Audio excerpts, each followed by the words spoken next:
नमस्ते, नमस्कार प्यारे दोस्तों, कैसे हैं आप सभी।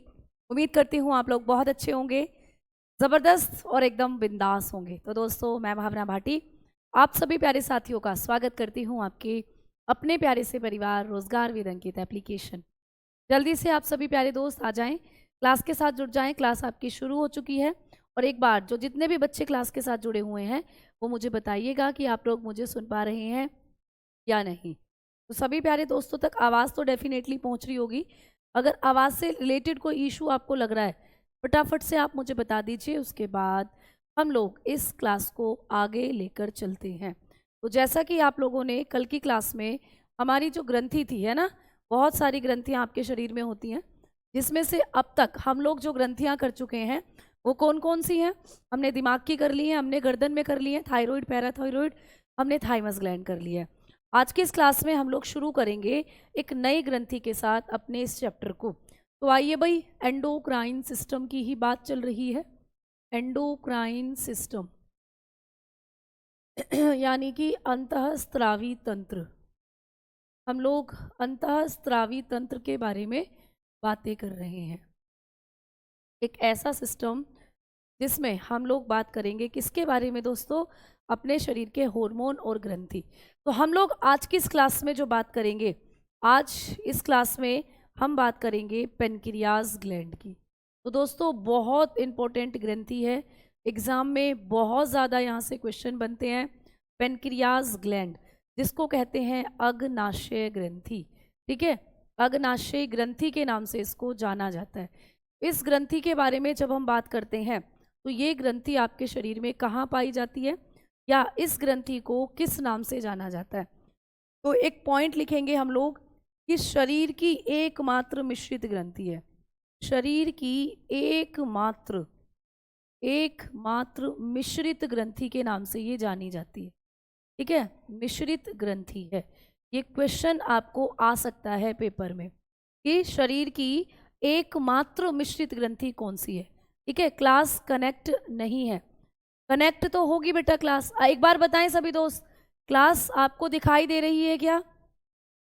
सभी प्यारे बच्चे एक बार बता दीजिए कि क्या आप लोग मुझे देख पा रहे हैं। हेलो मैम, नमस्कार, नमस्कार सभी को, सभी बच्चों को प्रणाम। एक बार बताइएगा कि आप लोग मुझे देख पा रहे हैं फटाफट से। हाँ जी, कल रात नोटिफिकेशन आ चुका है आर्मी जीडी के लिए, तो आप लोग उस नोटिफिकेशन की वीडियो देख सकते हो, है ना। सर ने वो वीडियो बना दी है, क्लियर। चलो बहुत बढ़िया। तो हमारे शरीर की क्या होती है, एकमात्र मिश्रित ग्रंथि होती है जो पेनक्रियाज ग्लैंड है। अब देखो, आप लोग लिखेंगे only mixed gland, only mixed gland of body, है ना। तो आपके शरीर की एकमात्र मिश्रित ग्रंथि ये होती है, ये आपको याद रखना है। अब चलते हैं आगे कि मैम इसकी लोकेशन क्या होती है, ये ग्रंथि हमारे शरीर में कहाँ मिलती है। इसकी जब हम लोग लोकेशन की बात करते हैं, इस ग्रंथि के स्थान की बात करते हैं, जैसा कि हम हर ग्रंथि के बारे में पढ़ते आ रहे हैं कि कौन सी ग्रंथि कहाँ होती है। जैसा कि हमने कल पढ़ा था, थायराइड, पैराथायराइड दोनों आपके गर्दन में होती हैं। पीनियल, पिट्यूटरी, हाइपोथैलेमस आपके मस्तिष्क में होती है। थाइमस ग्रंथि आप लोगों के फेफड़ों के बीच या चेस्ट कैविटी में होती है। वैसे इस ग्रंथि की जो लोकेशन है ये होती है उदर गुहा में। ये कहाँ होती है ग्रंथि? उदर गुहा में होती है। उदर गुहा यानी कि इन एब्डोमिनल कैविटी। तो ये एब्डोमिनल कैविटी के अंदर आपको मिलती है, एब्डोमिनल कैविटी में ये आपको मिलती है, ठीक है, जो ग्रंथि होती है। अच्छा, एब्डोमिनल कैविटी कहाँ होती है? तो आपके अमाशय के नीचे, आपके पेट के नीचे। जैसे कि ये आपका पेट है दोस्तों, जैसे कि ये आपका पेट है, आप जानते हो आपका पेट जे के आकार का होता है, जैसे अंग्रेजी में जे लेटर बनाते हैं ना, वैसा। तो ये आपका पेट है। अब आपके पेट के नीचे की तरफ, यहाँ दिस साइड, तो यहाँ पर आपकी ये ग्रंथि आपको देखने को मिलती है। तो ये है आप लोगों की पेनक्रियाज ग्लैंड, ये होती है हमारी पेनक्रियाज ग्लैंड, ठीक है। तो ये है हमारी अग्नाशय ग्रंथि। तो ये आपके पेट के नीचे मिलती है, अमाशय के नीचे, और अमाशय के जो नीचे जगह होती है उसको कहते हैं उदर गुहा, ठीक है, क्लियर। ठीक है, क्लियर क्लियर। चलो बेटा, जो पहला बैच है उसमें भी कर सकते हो चीजें, यहां से भी कर सकते हो, कोई दिक्कत नहीं है। तो ये है देखो आपकी पेनक्रियाज ग्लैंड। इस तरीके की ग्रंथि होती है आपके शरीर में, आपकी अग्नाशय ग्रंथि। तो this is your pancreas, this is your pancreatic gland. ठीक है, चलो अब मैम इसको मिश्रित ग्रंथि हम क्यों कहते हैं, मुद्दा ये उठता है कि why it is known as a mix gland of the body. तो जब हम पेनक्रियाज की बात करते हैं, इसके बारे में मैं आपको नेक्स्ट पॉइंट यहीं पर लिखवा रही हूँ।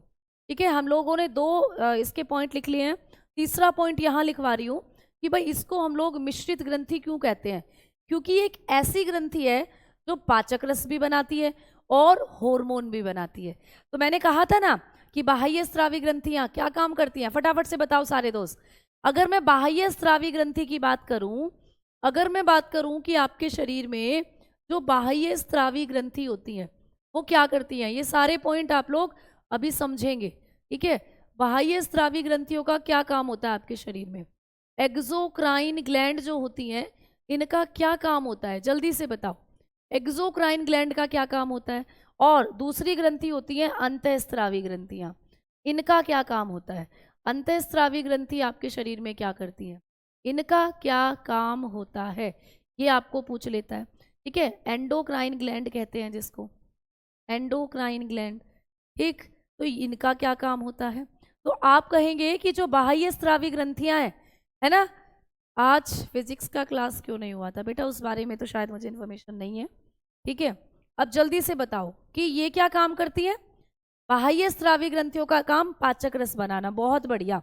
तो खाने को पचाने वाले पाचक रस बनाती हैं जो बाह्य स्रावी ग्रंथियां हैं, या कई बार आप लोगों ने देखा तो आंसू, दूध, लार ये भी बनाती हैं, लेकिन मेनली क्या बनाती हैं, पाचक रस, डाइजेस्टिव जूस बनाती हैं। क्लियर, तो इनका काम हो जाता है डाइजेस्टिव जूस, जो कि आप पढ़ चुके हो।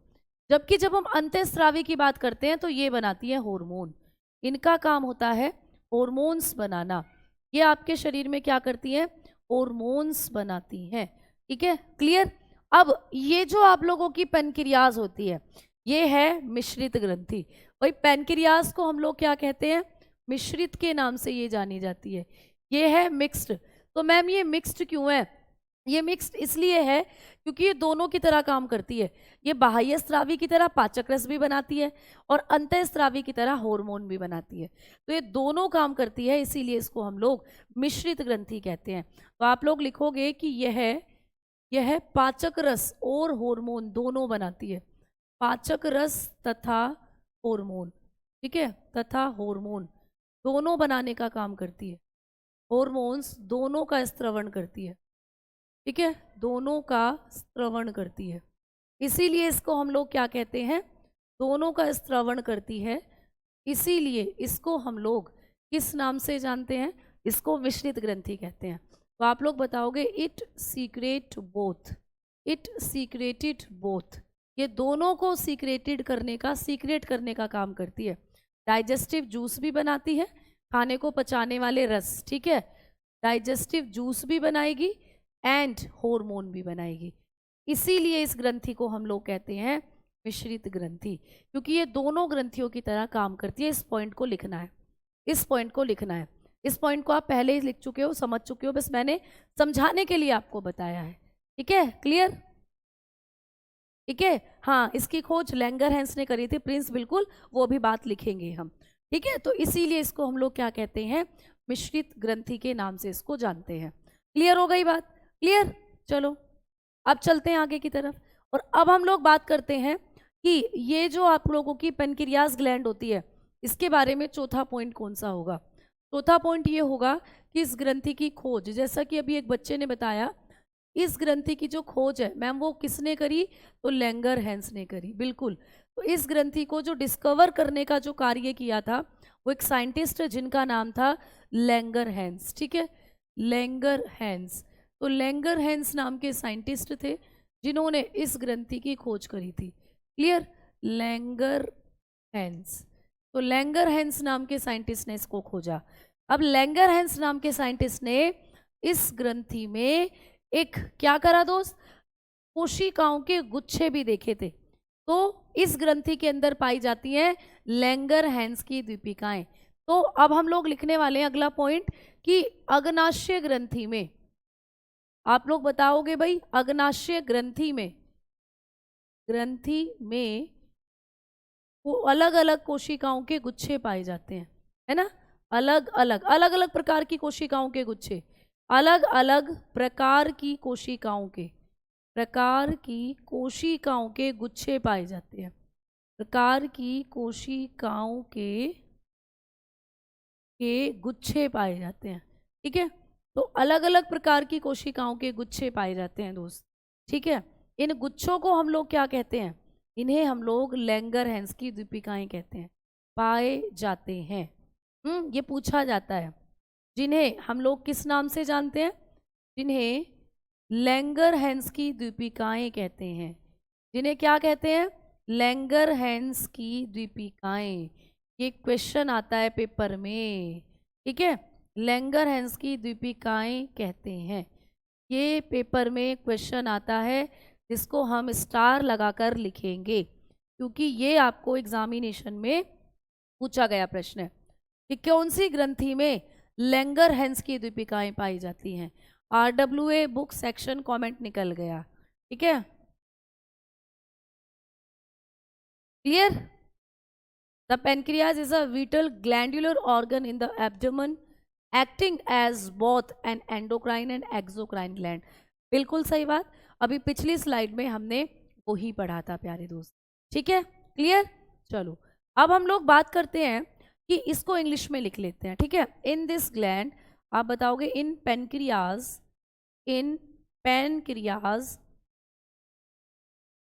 group of cell are present, groups of cells are found। ठीक है, are found, they are called, इनको क्या कहते हैं हम लोग? they are called isolates of Langerhans। ठीक है, इनको क्या कहते हैं? isolates of Langerhans, isolates of Langerhans इनको कहते हैं, लैंगरहैंस। तो ये चीज़ें आपको एग्जामिनेशन में आएंगी कि भाई जो विशेष कोशिकाओं के गुच्छे पैनक्रियास ग्रंथि के अंदर होते हैं वो किस नाम से जाने जाते हैं। क्योंकि इस ग्रंथि की खोज लैंगरहैंस ने करी थी, इसीलिए इसके अंदर कुछ कोशिकाओं के गुच्छे मिले जिन्हें लैंगरहैंस की दीपिकाओं के नाम से जाना गया।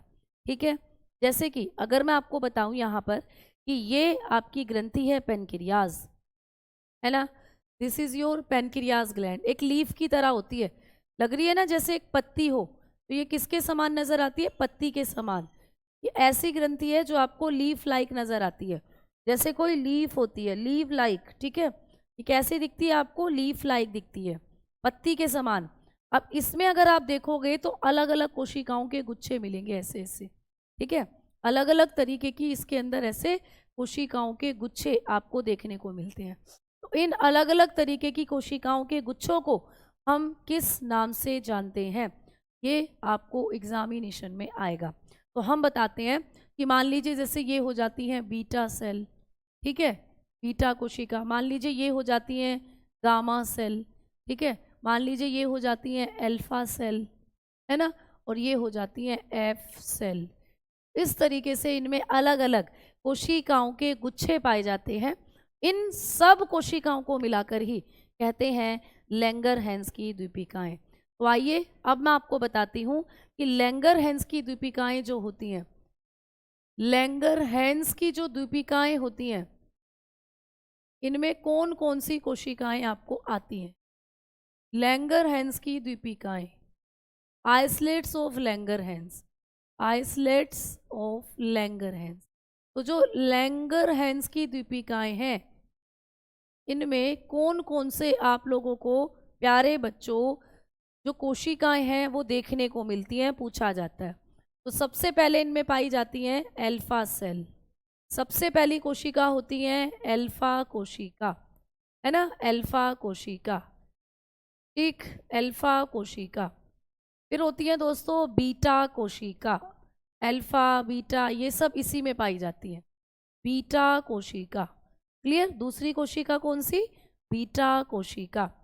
मैम तीसरी कौन सी होती है? गामा कोशिका या गामा सेल। इन्हीं को हम लोग डेल्टा सेल भी कहते हैं, डेल्टा सेल। ठीक है, तो गामा कोशिका या आप बताते हो डेल्टा कोशिका या डेल्टा कोशिका। ठीक है, चलो ये हो जाती हैं। और तीसरे के बाद चौथा कौन सी होती है? तो ये हो जाती है एफ कोशिका। ये हो जाती हैं दोस्तों एफ सेल, एफ कोशिका। ठीक है, एफ कोशिका। आ गई बात समझ में? तो ये इस तरीके की कोशिकाएं आपको मिलकर लैंगरहैंस की दीपिकाएं कहलाती हैं। ठीक है, क्लियर भाई? चलो अब चलते हैं आगे। बुक सेक्शन में नर्सिंग असिस्टेंट की बुक नहीं है, एक बार मैं उसको चेक करवा लूंगी, एक बार रुकिए। ठीक है, मैं उसको चेक करवा लूंगी अभी। ठीक, चलो अब इनके बारे में बात करते हैं। अल्फा क्या करती है, बीटा क्या करती है, गामा क्या करती है। चलो तो भाई आ जाओ। सबसे पहले जो अल्फा सेल होती हैं अल्फा सेल जो होती है ये कौन सा हार्मोन निकालती हैं? तो आप बताओगे कि ये ग्लूकागोन हार्मोन निकालती हैं। ग्लूकागोन, ये ग्लूकागोन हार्मोन बनाती हैं। ठीक है, इनका काम होता है ग्लूकागोन हार्मोन। पूछा जाएगा कि कौन सी कोशिका ग्लूकागोन हार्मोन बनाती है। इनका काम होता है formation of glucagon hormone, formation of glucagon hormone. तो इनका काम होता है ग्लूकागोन हार्मोन का फॉर्मेशन। अब ये ग्लूकागोन क्या काम करता है ये भी पूछ लिया जाता है। ठीक है, ये ग्लूकागोन हार्मोन क्या काम करता है?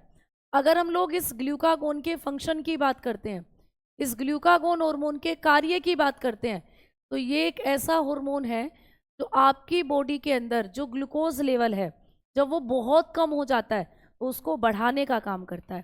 तो बताओगे कि यह रक्त शर्करा को बढ़ाकर, यह रक्त शर्करा को बढ़ाकर संतुलित करता है। ठीक है, बढ़ाकर क्या करता है? संतुलित करता है। मतलब आपके शरीर में जब ब्लड शुगर बहुत कम हो जाती है तो उसको बढ़ाकर संतुलित करने का काम कौन करता है? यही करता है ग्लूकागोन। पूछा जाता है। ठीक है, जैसे आपकी वॉइस में कुछ दिक्कत हो रही है क्या? वॉइस में कुछ दिक्कत है क्या? तो ये क्या काम करता है? रक्त शर्करा को बढ़ाकर क्या करता है प्यारे दोस्त? ठीक है, हाँ, बीटा कोशिका इंसुलिन निकालती है, अभी पढ़ेंगे उसके बारे में भी। तो ये क्या करती हैं बेटा कि यहाँ पर ये ऐसी कोशिकाएं होती हैं जो आप लोगों की बॉडी के अंदर जो अल्फा सेल है ये कौन सा हार्मोन निकालते हैं? ग्लूकागोन। ये ग्लूकागोन हार्मोन जो होता है जब आपकी बॉडी में शुगर बहुत कम होता है उसको बढ़ाकर बैलेंस करने का काम करता है। ठीक है, तो इसका काम आप लोगों ने पढ़ लिया। तो ये क्या करती है? It balance blood level of blood sugar, level of blood sugar है ना, blood sugar bye increased it. Blood sugar को इंक्रीज्ड करती हैं बेटा ये, है ना, ब्लड शुगर को बढ़ाकर ये क्या कर रही होती हैं? संतुलित करती हैं। चलो अब ये हार्मोन या जब आपकी बॉडी के अंदर शर्करा कम हो जाती है, नोट करके लिख लीजिएगा, जब आपके शरीर में कम शर्करा हो जाती है, ठीक है, रक्त में कम शर्करा या जब आपके रक्त में शुगर लेवल या ग्लूकोज लेवल कम हो जाती है, ठीक है, तो लेस ब्लड शुगर, तो उस बीमारी को क्या कहते हैं? जब आपके रक्त में शुगर लेवल कम हो जाता है ना, तो उस बीमारी को क्या कहते हैं? कोई बच्चा बताएगा कि रक्त में जब शुगर लेवल कम हो जाता है उसको हम किस नाम से जानते हैं?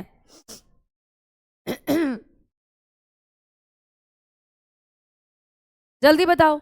जो रक्त शर्करा होती है जब वो आपकी बॉडी के अंदर कम हो जाती है, शुगर लेवल डाउन हो जाता है, उस बीमारी को क्या कहते हैं? जल्दी से बताओ, फटाफट से बताओ।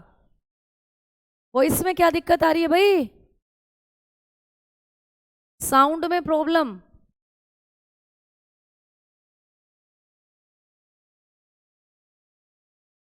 ठीक है, मधुमेह हो जाता है। बच्चे यही तो सोचते हैं मधुमेह ज्यादा होने से होता है बेटा। ठीक है, मधुमेह ज्यादा होने से होता है जब आपकी बॉडी के अंदर शुगर लेवल बहुत ज्यादा हो जाता है तब होता है डायबिटीज। अभी हमने क्या कहा कि कम होने से क्या हो जाएगा, शुगर लेवल जब कम होगा तो हो जाता है हाइपोग्लाइसीमिया। क्या हो जाता है, हाइपोग्लाइसीमिया हाइपोग्लाइसीमिया हो जाता है। ठीक है, तो कौन सी बीमारी हो जाती है, हाइपोग्लाइसीमिया, हाइपोग्लाइसीमिया हो जाता है। ठीक, ये याद रखना है। तो हो जाता है दोस्त हाइपोग्लाइसीमिया, है ना। तो रक्त में कम शर्करा होने पर हाइपोग्लाइसीमिया हो जाता है। क्लियर। चलो, अब ये जो ग्लूकागोन है, इस हार्मोन की खोज किसने करी थी ये भी पूछ लेता है। ये और छोटी सी पॉइंट है जिसको मैं आपको लिखवाऊंगी। ठीक है मैं सोच रही थी इसी स्लाइड पे लिखवा दूं, यहाँ पर लिखवाऊंगी डब्बे में बंद करके। ठीक है, तो ये जैसे एनसीईआरटी की बुक्स में होता है ना, बीच बीच में याद करने योग्य बिंदु दिए हुए होते हैं, तो वैसे ही आप इसको समझ के चलो। आपको कभी भी पूछे कि ग्लूकागोन, है ना, ग्लूकागोन की खोज किसने करी थी डिस्कवरी की जब हम लोग बात करते हैं तो भाई इसकी जो डिस्कवरी करी थी वो करी थी किसने, कोई बताएगा, जल्दी बताओ। हाँ, किसने करी थी किम्बलिंग नाम के साइंटिस्ट ने, बिल्कुल ठीक है। तो किम्बलिंग नाम के साइंटिस्ट ने इसको डिस्कवर किया था। ठीक है, किम्बलिंग नाम के साइंटिस्ट ने डिस्कवर किया था भाई। ठीक है, किम्बलिंग, तो किम्बलिंग नाम के साइंटिस्ट ने डिस्कवर किया था ग्लूकागोन हार्मोन को। आगे बढ़ रही हूँ भाई हम लोग। ठीक है, चलो अब हम आगे बात कर रहे हैं अगली कोशिकाओं की, बीटा। दूसरे नंबर पर बात करेंगे बीटा कोशिका की। तो जो बीटा सेल होती है, बीटा कोशिका, ये क्या करती हैं, तो ये बहुत इंपॉर्टेंट है, स्टार लगाना, ये तो कई बार आपको पूछी गई है पेपर में। तो ये इंसुलिन हार्मोन निकालती हैं, ये इंसुलिन हार्मोन का स्त्रवण करती हैं, इंसुलिन हार्मोन बनाती हैं। तो ये क्या बनाती है, इंसुलिन हार्मोन बनाती है। तो क्वेश्चन आता है कि कौन सी कोशिकाएं इंसुलिन हार्मोन बनाती हैं, बीटा। तो दे फॉर्म्ड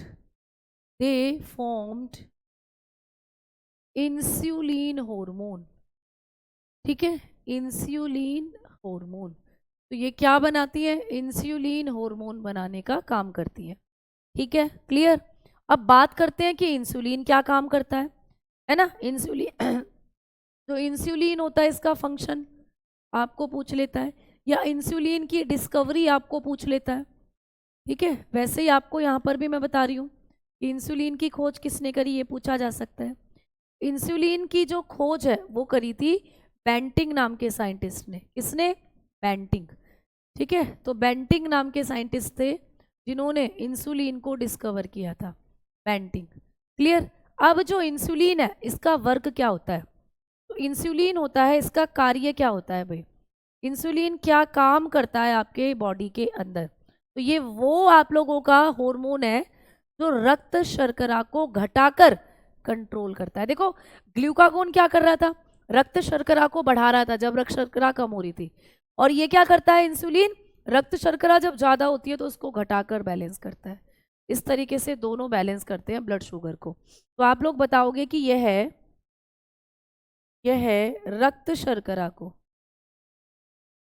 यह है रक्त शर्करा को, है ना, रक्त शर्करा को घटाकर संतुलित करता है, घटाकर संतुलित करता है। ठीक है,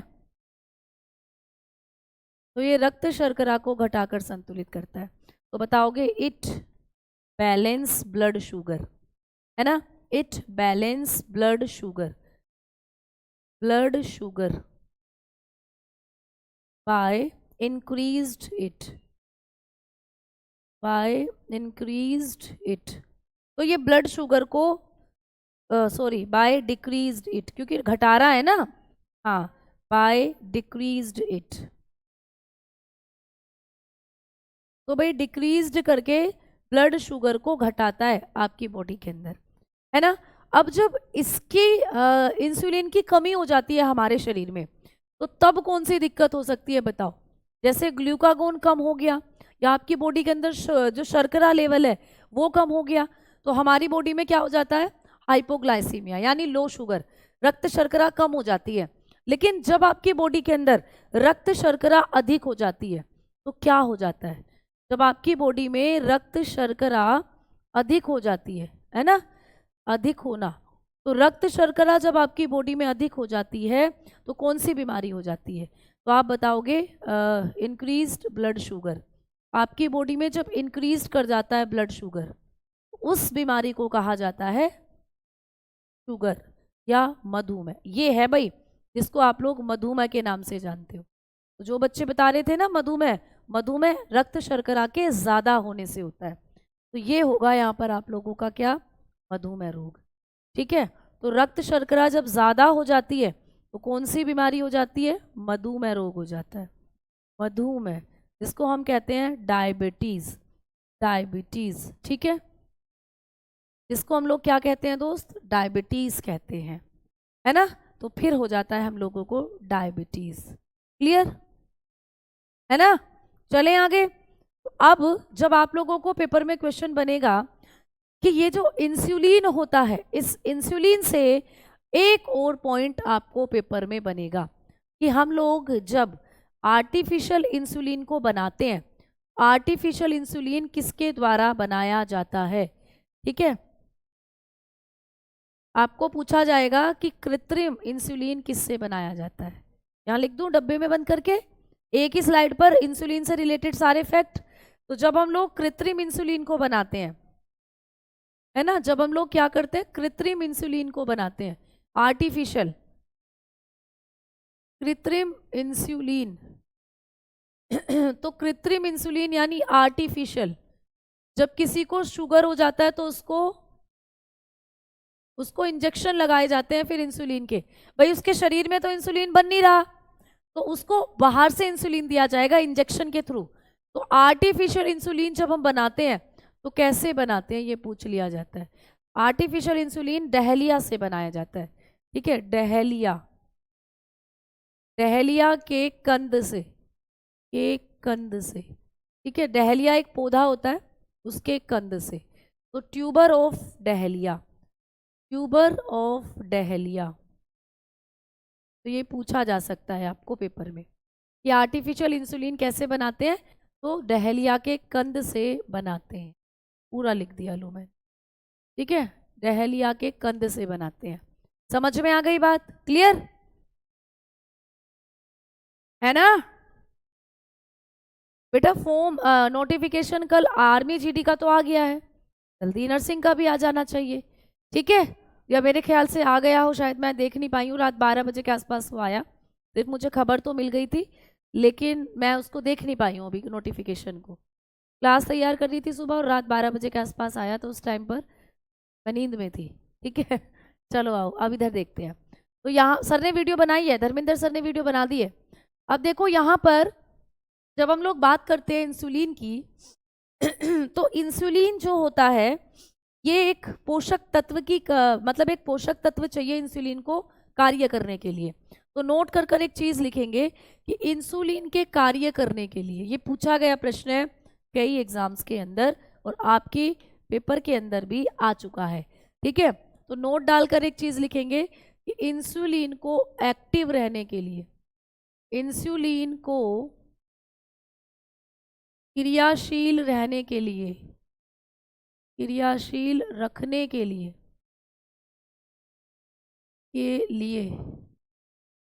जिंक की आवश्यकता होती है। जिंक है ना, जिंक तत्व की आवश्यकता होती है। ठीक है, जिंक तत्व की क्या होती है दोस्त, आवश्यकता होती है। समझ में आ गई बात।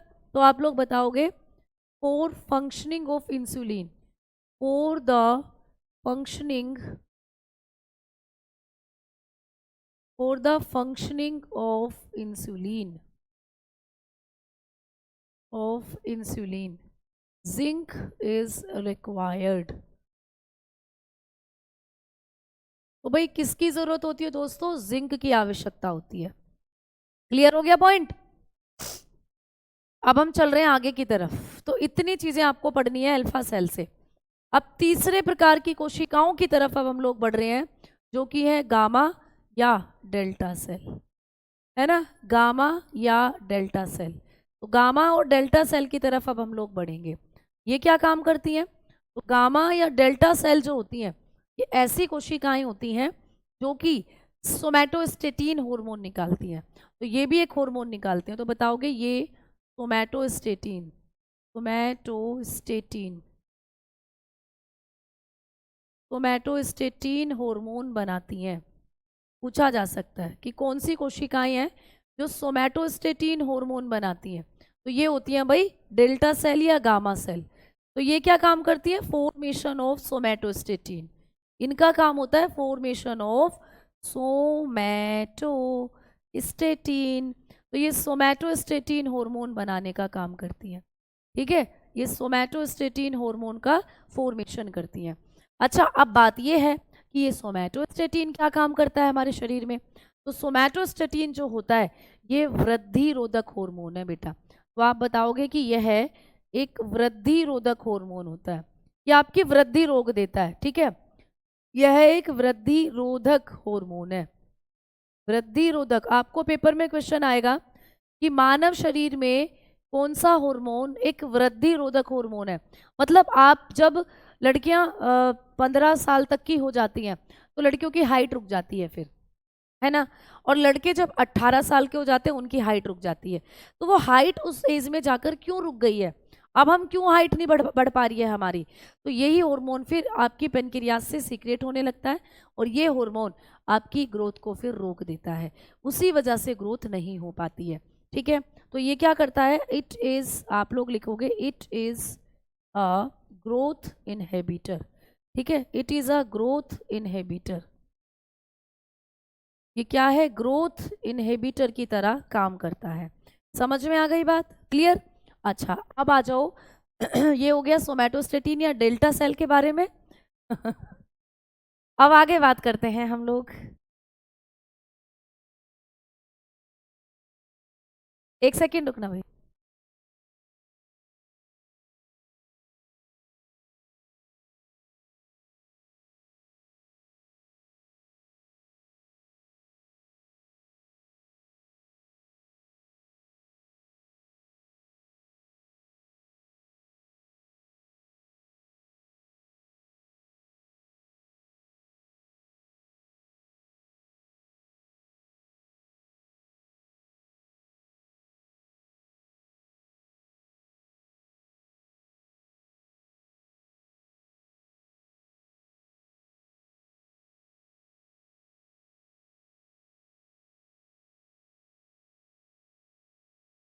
चलो भाई आ जाओ जल्दी से। ठीक है, अब चलें आगे।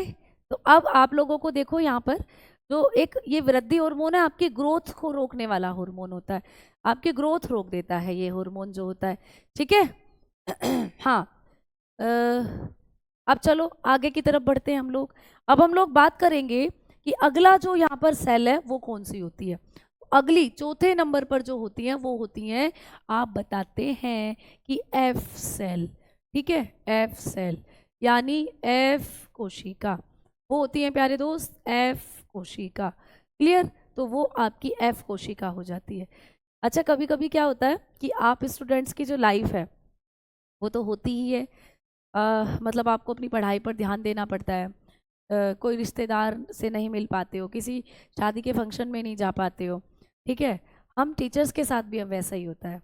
अब आप जान रहे हो ना कि जैसे शादियों के अभी सीज़न चल रहे हैं तो आधी शादियां तो हम लोग अटेंड ही नहीं कर पाते क्योंकि क्लासेस होती हैं हमारी। संडे में अगर कोई शादी है तो वो अलग बात है कि हमने अटेंड कर ली, अदरवाइज या फिर कोई रात की शादी है क्लासेस नहीं है तो हमने अटेंड कर ली। लेकिन दिन में अगर कोई शादियां होती हैं और हम उनको फिर अटेंड ही नहीं कर पाते जब वर्किंग डेज होते हैं। मंडे से अगर फ्राइडे तक कोई है तो बिल्कुल नहीं कर पाते। अब कई बार ऐसा भी होता है कि रिश्तेदार हमारे घर कार्ड देने भी आते हैं। अभी जैसे मैं गई थी 1 सेकंड का ब्रेक लेकर, तो वही था कि रिश्तेदार आ रहे हैं, कार्ड देने के लिए आ रहे हैं, और कुछ कितने खास रिश्तेदार हो जाते हैं कि उनको 5 मिनट देना थोड़ा सा ज़रूरी हो जाता है। तो वो आए हैं रिश्तेदार और कार्ड दिया है उन्होंने, बस एक झलक मैंने भी अपनी दिखाई है कि भाई नमस्ते, बिल्कुल आएंगे, कोशिश करेंगे। तो ये था मुद्दा।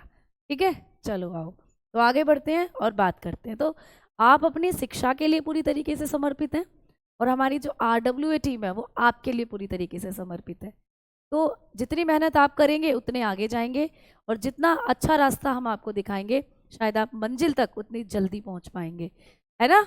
चलो आ जाओ, अब चलते हैं आगे और बात करते हैं एफ कोशिकाओं की। एफ सेल जो होती हैं ये क्या काम करती हैं? तो प्यारे दोस्तों ये बनाती हैं पाचक रस। जैसा कि मैंने अभी बताया आपको कि ये जो हमारी पेनक्रियाज ग्लैंड होती है ये दोनों की तरह काम करती है। अब मैंने आपको इसके बहुत सारे हार्मोन तो बता दिए, कोई इंसुलिन हो गया, ग्लूकागोन हो गया, सोमैटोस्टेटिन हो गया, वो तो सारे हार्मोन थे। लेकिन अब बारी आती है इसके पाचक रस को पढ़ने की। यानी अब यहाँ पर हम पढ़ेंगे कि ये कौन सा पाचक रस निकालती है ना, ये कौन सा पाचक रस निकालती है। रोना क्यों आ रहा है भाई, ये बता दो, ये कौन सा पाचक रस निकालती है? तो आ जाओ, अब हम लोग बात करते हैं कि ये जो एफ सेल होती है ये निकालती है प्यारे दोस्त, आप बताते हो पोली पेनक्रियाटिक जूस। तो आप लोग बताओगे कि यह है पोली अग्नाशय रस, पोली अग्नाशय रस बनाती है, ठीक है, पोली अग्नाशय रस बनाती है। इसको हम लोग बताते हैं कि ये क्या करती है, पोली अग्नाशय रस बनाती है, ठीक है। तो बताते हो इट फॉर्मेशन ऑफ, ये क्या करती है, formation of poly pancreatic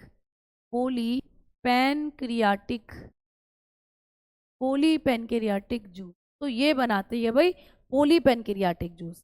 poli pancreatic juice जिसके अंदर आपके बहुत सारे खाने को पचाने वाले एंजाइम होते हैं। कौन कौन से एंजाइम पोली पेनक्रियाटिक जूस में मिलते हैं ये आपको पूछ सकता है। तो हम लोग बात करते हैं कि पोली पेनक्रियाटिक जूस के अंदर आपको बहुत सारे एंजाइम्स देखने को मिलते हैं। जैसे अगर हम लोग बात करें तो यहाँ पर आपको एक एंजाइम मिलता है ट्रिप्सिन, ठीक है, ट्रिप्सिन एक एंजाइम है जो प्रोटीन का पाचन करता है। तो ये हम लोग डाइजेस्टिव सिस्टम में एक बार फिर से पढ़ेंगे। तो ट्रिप्सिन निकालती है। दूसरा इसमें होता है एमाइलेज, तो एमाइलेज भी होता है इसके अंदर जो कार्बोहाइड्रेट का पाचन करता है। एमाइलेज नाम का एंजाइम भी इसके अंदर मिला हुआ होता है पेनक्रियाटिक जूस में। तीसरे नंबर पर यहाँ होता है लाइपेज, ठीक है, तो यहाँ पर आपको लाइपेज नाम का एंजाइम भी मिलता है, लाइपेज, जो कि वसा को पचाता है बाइल जूस के साथ मिलकर। तो ये 3 एंजाइम भी इसके अंदर आपको देखने को मिलते हैं। तो इसका क्या काम होता है पोली पेनक्रियाटिक जूस का, भोजन का पाचन। तो पोली पेनक्रियाटिक जूस या ये पोली पेनक्रियाटिक जूस में ये सारे एंजाइम होते हैं जो मिलकर क्या करते हैं, भोजन का पाचन करते हैं, भोजन का पाचन। क्लियर? तो भाई पाचक रस है तो दैट्स मीन पाचन करते हैं, तो यही भोजन का पाचन करते हैं, आपको याद रखना है। यानी कि डाइजेशन ऑफ फूड, तो ये क्या करते हैं, खाने का पाचन करते हैं। आ गई भाई बात समझ में? ठीक है, गौरी शंकर गुजर जी बात समझ में आ गई? चलें आगे। सेंटर भर्ती कहाँ पर होती है प्लीज बताओ, कौन सी वाली सेंटर भर्ती भैया ये तो बताओ। चलो आओ आगे की तरफ चलते हैं। तो यहाँ से आपने ये चीज़ें भी पढ़ ली हैं। अब आप लोगों की जो पेनक्रियाज ग्लैंड है ये हो गई है कंप्लीट।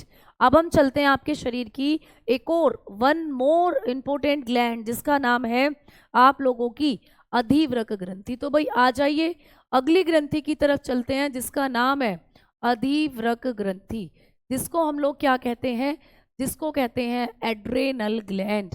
एड्रेनल ग्लैंड की तरफ अब हम लोग बढ़ते हैं। तो जो एड्रेनल ग्लैंड होती है, अधिवृक्क ग्रंथि जो होती है, इस ग्रंथि से भी आपको ढेरों क्वेश्चन बनते हैं। तो this is also an important gland of your body, ठीक है, ये भी आपके लिए, आपके शरीर की, आपके एग्जाम के लिए बहुत इंपॉर्टेंट है। इस ग्रंथि की भी लोकेशन के बारे में जब हम लोग बात करते हैं तो ये जो ग्रंथि होती है कहाँ मिलती है, इस ग्रंथि का भी स्थान तो आप बताते हैं ये मिलती है गुर्दों के ऊपर। ये ग्रंथि कहाँ मिलती है हम लोगों को, आप बताएंगे हमारे गुर्दों के ऊपर। क्वेश्चन आया हुआ है कि गुर्दों के ऊपर कौन सी ग्रंथि पाई जाती है, तो ये कहाँ मिलती है, अबव टू किडनीज, हमारी किडनीज के ऊपर मिलती है, गुर्दों के ऊपर ये ग्रंथि पाई जाती है, याद रखोगे। दूसरा, ये जो ग्रंथि होती है इसकी शेप कैसी होती है, इस ग्रंथि की भी आकृति आपको पूछी जाएगी। आप बताते हैं कि ये ग्रंथि जो होती है इनकी आकृति होती है त्रिभुजाकार, ये त्रिभुजाकार ग्रंथि होती है ट्राइएंगुलर होती है बेटा, त्रिभुजाकार, ठीक है। ट्राइएंगुलर ग्लैंड ये होती है, त्रिभुजाकार ये ग्रंथि होती है, आपको याद रखना है, ठीक है। क्लियर, ठीक है, क्लियर, आ गई बात समझ में आपको? आगे बढ़े, चलिए अब यहाँ पर तीसरे पॉइंट की तरफ अब हम लोग बढ़ते हैं। और तीसरा यहाँ पर जो पॉइंट है वो ये होगा कि आप लोगों की इस ग्रंथि की संख्या कितनी होती है, ये पूछ ली जाती है।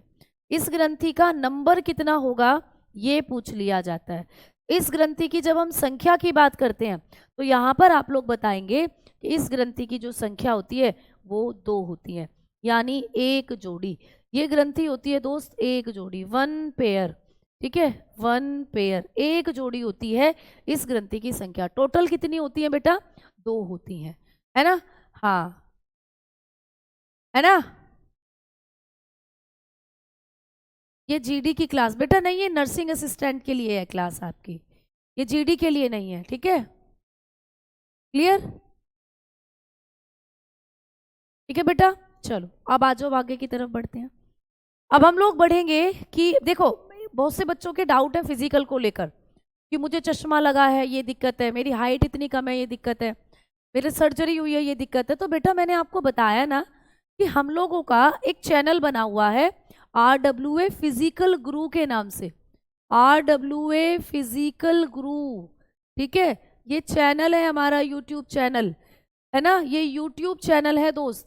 तो इस चैनल पर जाकर आप क्या कर सकते हो, इस चैनल पर जाकर अपने डाउट पूछ सकते हो बेटा। किसी को भी फिजिकल से रिलेटेड कोई भी डाउट है, आप इस चैनल पर जाइए, कमेंट करिए, आप इस चैनल के द्वारा अपने डाउट्स क्लियर कर सकते हो। ये हमारा ही चैनल है RWA फिजिकल गुरु। तो ऐसे डाउट्स अगर बेटा मैं कोई भी टीचर क्लास में सोल्व करेगा तो फिर तो वो ऐसे डाउट ही सोल्व करता रह जाएगा, पढ़ाएगा कब ये बताओ, है ना? तो पढ़ाएगा कब? तो इसीलिए आपके ऐसे कोई डाउट होते हैं, आप जो कोई भी नोटिफिकेशन वीडियो उसमें कमेंट करिए, हमारी टीम आपका रिप्लाई करेगी, है ना?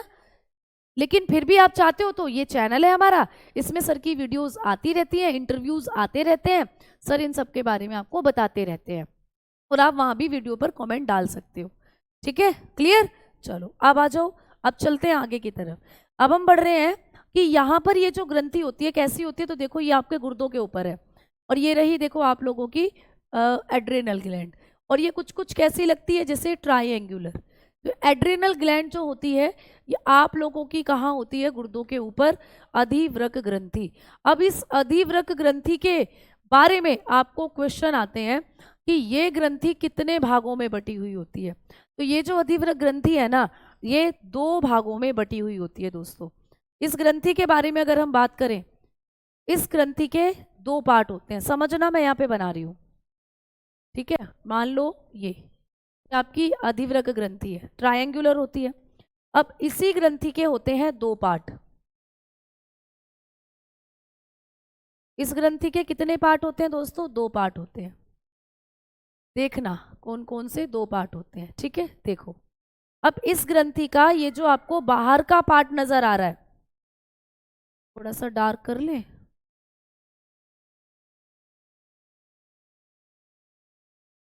इस ग्रंथि का ये जो आपको बाहर वाला एरिया नजर आ रहा है, ये वाला एरिया जो नजर आ रहा है, ये एरिया मतलब इस एरिया के अंदर ये जो स्पेस नजर आ रहा है इसको कहते हैं कॉर्टेक्स। क्या कहते हैं, कॉर्टेक्स। इस वाले भाग को कहा जाता है दोस्त कॉर्टेक्स पार्ट, कॉर्टेक्स, ठीक है। और इस ग्रंथि का ये जो अंदर वाला आपको एरिया नजर आ रहा है, ये वाला एरिया, इस भाग को क्या कहते हैं, इस भाग को कहा जाता है मेड्यूला। क्या कहते हैं, मेड्यूला। This is medulla. ये ग्रंथि 2 हिस्सों में बटी हुई होती है ना, मेड्यूला, इसको कहते हैं हम लोग मेड्यूला। तो आपको ये क्वेश्चन आता है कि अधिवृक्क ग्रंथि का बाह्य भाग कौन सा होता है, तो कॉर्टेक्स इस ग्रंथि का बाह्य भाग है ना। इस पॉइंट को नोट डाउन कर लीजिएगा, बाह्य भाग। ये इस ग्रंथि का आउटर पार्ट है दोस्त, आउटर पार्ट। क्लियर, बाह्य भाग। और मेड्यूला की जब हम लोग बात करते हैं तो ये इस ग्रंथि का आंतरिक भाग है ना। ये क्या है दोस्त, आंतरिक भाग। ये इस ग्रंथि का आंतरिक भाग है, इनर पार्ट है, ठीक है। ये पॉइंट भी आप लोगों को लिखना है, इनर पार्ट है। तो ये क्वेश्चन आता है कि निम्नलिखित में से अधिवृक्क ग्रंथि का कौन सा आंतरिक और कौन सा बाह्य पार्ट होता है। तो हम लोग कहते हैं ये आंतरिक है। जीडी के लिए कर सकते हो, बिल्कुल कर सकते हो, ठीक है। चलो आओ अब आगे चलते हैं हम लोग कि ये जो ग्रंथि होती है आप लोगों की, कॉर्टेक्स और मेड्यूला पार्ट जो इसके होते हैं, इनसे अलग अलग हार्मोन रिलीज होते हैं, ठीक है। तो इस ग्रंथि के कॉर्टेक्स पार्ट से कौन से हार्मोन निकलते हैं, इस ग्रंथि के मेड्यूला पार्ट से कौन से हार्मोन निकलते हैं, ये आपको एग्जामिनेशन में पूछा जाता है। तो चलो मैं आपको थोड़ा सा यहाँ पर बताती हूँ। तो जब हम लोग इस ग्रंथि के कॉर्टेक्स पार्ट की बात करते हैं या इसके बाह्य भाग की बात करते हैं, तो इसके बाह्य भाग से या इसके कॉर्टेक्स वाले पार्ट से जो हार्मोन निकलते हैं वो होता है पहला कार्टिसोल हार्मोन, कार्टिसोल, ठीक है, कार्टिसोल हार्मोन निकलता है, कार्टिसोल, ठीक है। दूसरा एंड्रोजन हार्मोन निकलता है, एंड्रोजन, ठीक है। कौन सा हार्मोन भाई, एंड्रोजन हार्मोन निकलता है, एंड्रोजन भी आपको पूछा जाएगा, एंड्रोजन हार्मोन। तीसरा कौन सा हार्मोन निकलता है, तो तीसरा इस ग्रंथि के जो बाह्य भाग से हार्मोन निकलता है वो हो जाता है आप लोगों का मिनरेलोकोर्टिकोइड हार्मोन, ठीक है, मिनरेलोकोर्टिकोइड, मिनरेलोकोर्टिकोइड, मिनरेलोकोर्टिकोइड हार्मोन, क्लियर। तो ये होगा मिनरेलोकोर्टिकोइड, कोर्टिकोइड, ठीक है, मिनरेलोकोर्टिकोइड हार्मोन। इस तरीके से आपने देखा कि इसके कॉर्टेक्स वाले पार्ट से ये इतने हार्मोन है जो रिलीज होते हैं। और मैम इसके मेड्यूला भाग से यानी इसके आंतरिक भाग से कौन कौन से हार्मोन रिलीज होते हैं, तो जब हम इसके आंतरिक भाग की बात करते हैं तो आंतरिक भाग से दो हार्मोन निकलते हैं। एक निकलता है एड्रेनेलिन हार्मोन, एड्रेनेलिन हार्मोन, ठीक है, एड्रेनेलिन हार्मोन। एक निकल रहा है दोस्त एड्रेनेलिन हार्मोन, जिसको हम लोग कहते हैं अधिवृक्क हार्मोन। क्या कहते हैं, अधिवृक्क हार्मोन कहते हैं, एड्रेनेलिन अधिवृक्क हार्मोन। और दूसरा कौन सा निकलता है, तो दूसरा निकल रहा होता है, आप बताते हैं नोर एड्रेनेलिन हार्मोन, ठीक है, नोर एड्रेनेलिन हार्मोन, एड्रेनेलिन हार्मोन, ठीक है, नोर एड्रेनेलिन हार्मोन दूसरा निकलता है, ठीक है, नोर एड्रेनेलिन या नोर अधिवृक्क हार्मोन। ठीक, बात समझ में आई आप लोगों को। तो ये चीजें आपको एग्जामिनेशन में पूछी जाएंगी कि इस ग्रंथि के आंतरिक भाग से यानी मेड्यूला पार्ट से कौन से हार्मोन निकलते हैं, इस ग्रंथि के बाह्य भाग से यानी कॉर्टेक्स पार्ट से कौन कौन से हार्मोन निकलते हैं, ये सब आपको पूछा जाता है पेपर में। अब इन हार्मोनों के काम हम पढ़ेंगे अगली क्लास में। अब इस ग्रंथि के पूरे डिस्क्रिप्शन के बाद हमारे इस चैप्टर से टेस्टिस और ओवरी और रह जाएंगे, फिर ये चैप्टर खत्म। यानी मंडे में हम लोग क्या कर रहे होंगे, मंडे में हम लोग प्यारे दोस्तों एक नए चैप्टर की तरफ बढ़ रहे होंगे, ठीक है। अब इस चैप्टर में ज़्यादा कुछ आपका नहीं बचा हुआ है, तो मंडे की क्लास में मैं आप लोगों को इन हार्मोनों के काम, इन हार्मोनों से संबंधित इंपॉर्टेंट फैक्ट्स वो सब बताने वाली हूँ। अब मुझे बताएं सभी दोस्त की कोई दिक्कत है किसी तरीके की, कोई समस्या है किसी तरीके की, आपको मैंने बताया फिजिकल से रिलेटेड कोई भी दिक्कत है आप RWA फिजिकल गुरु चैनल है उस पर जाकर अपने डाउट्स क्लियर कर सकते हो। आपको नोटिफिकेशन फॉर्म कैसे भरना है ना, एज कितनी है तो उसके लिए नोटिफिकेशन वीडियो धर्मेंद्र सर आपके लिए बनाते हैं। आपको सब्जेक्ट से रिलेटेड कोई दिक्कत है तो आप उसके लिए टेलीग्राम ग्रुप पर पूछ सकते हो बेटा, ठीक है, क्लियर। जीडी की बायोलॉजी जो है वो केमिस्ट्री के बाद शुरू होगी, पहले केमिस्ट्री कंप्लीट करेंगे उसके बाद वहां पर जीडी की बायोलॉजी शुरू, ठीक है ना।